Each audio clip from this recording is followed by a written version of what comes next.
Hello everyone, আসসালামু আলাইকুম। কেমন আছেন সবাই? আলহামদুলিল্লাহ আমি ভালো আছি। এটা হচ্ছে কোরবানি ঈদের দিনের ব্লগ। তো আমার একটু লেট হয়ে গেল আসলে করতে, কারণ আমি অনেক বিজি ছিলাম।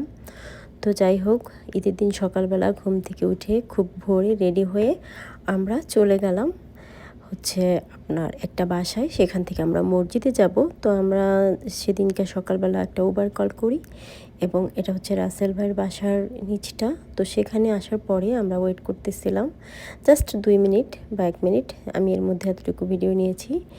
তো ওনায় আসার পরে আমরা ডাইরেক্ট চলে গেলাম মসজিদে। সেটা ছিল ম্যাক মসজিদ। আমরা ম্যাক মসজিদে যাওয়ার পরে আমরা ম্যাক মসজিদে নামাজটা আদায় করি। আমাদের মহিলাদের এবং পুরুষদের সবার ইন্ডিভিজুয়াল সাইড আছে। তো আমরা কানাডা আসার পর থেকে সবাই সবসময় ঈদের নামাজ আমরা বাহিরেই পড়ি। তো নামাজ শেষ করে আমরা বাহিরে এসে যারা বাঙালি আছে, কমিউনিটি আছে, তাদের সাথে হাই হ্যালো পর্বটা এখানেই আমরা সেরে নিই।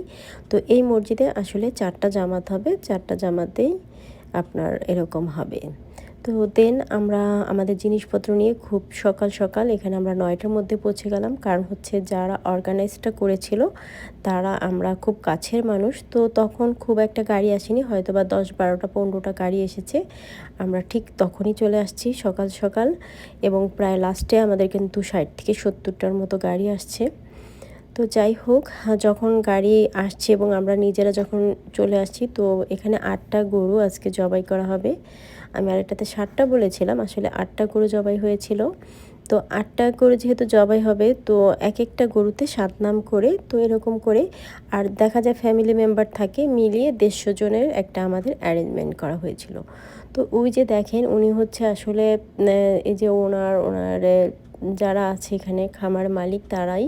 তো তারা ইনস্ট্রাকশন দিয়ে দিচ্ছিল কিভাবে শ্যুট করতে হবে না করতে হবে। এখানে কিন্তু ডাইরেক্ট জবা দেওয়া হয় না, এখানে প্রথমত শ্যুট করা হয়, দেন 2 মিনিটের মধ্যে আপনার জবাই করতে হবে, এবং ধারালো ছুরি তো অবশ্যই মাস্ট লাগে।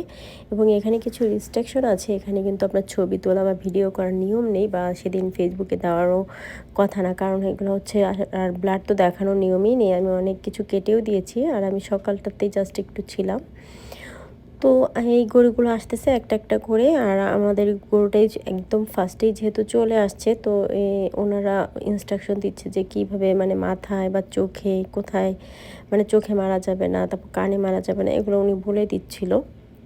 এবং বডিতে মারা যাবে না, কারণ বডিতে যদি গুলিটা থাকে তখন আবার খাবেন। তো এজন্য ওদের জায়গা থাকে, তো ওইখানেই শ্যুটটা করতে হয়। উনি সব কিছু ইনস্ট্রাকশন দিয়ে দিয়েছিল। তো যাই হোক, যার যার গ্রুপের একজন করে আছে, তারা শ্যুটও করে বা জবাই দেয় নিজের নিজের গ্রুপ, এরকম করেই 8টা গরুতে যে কজন থাকে তারা এভাবে করেছিল। তো আমার এই কানাডাতে ফার্স্ট টাইম ব্যাডমিন্টনে ঈদ করা, সো আমি আসলে এই বিষয়গুলো জানতাম না। তাই যেহেতু আমি জানতাম না, তাই আপনাদেরকেও আমি একটু শেয়ার করলাম, আপনাদেরকেও জানালাম। এবং জবাই করার পর কি হয় দেখবেন আপনি, যে 2 মিনিটের মধ্যে যখন জবাই করে তারপরে আবার এটাকে একটা গাড়ি এসে আপনার যেই জায়গাটাতে আপনি বানাবেন, যে জায়গাটায় আপনারা, কারণ 8টা গরু এই খামারটা আমরা যেহেতু বুক করে ফেলেছি পুরোপুরি, শুধু আমাদেরই লোকজন, অন্য কোনো আউটলুক নেই।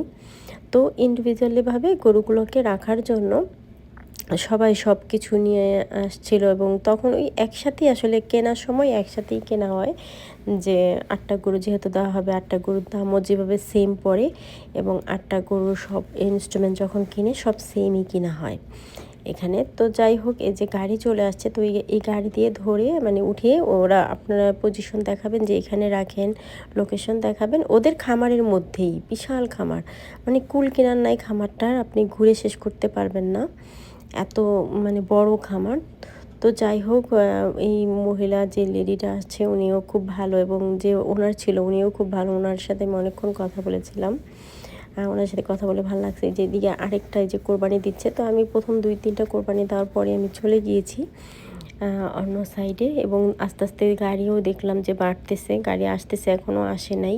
তো এই মাঠটা কিন্তু লাস্ট সময় কিন্তু 2 সাইড ভরে তারপর অনেক দূর চলে গেছিলো। তো আজকের মতো এখানেই, আল্লাহ হাফেজ।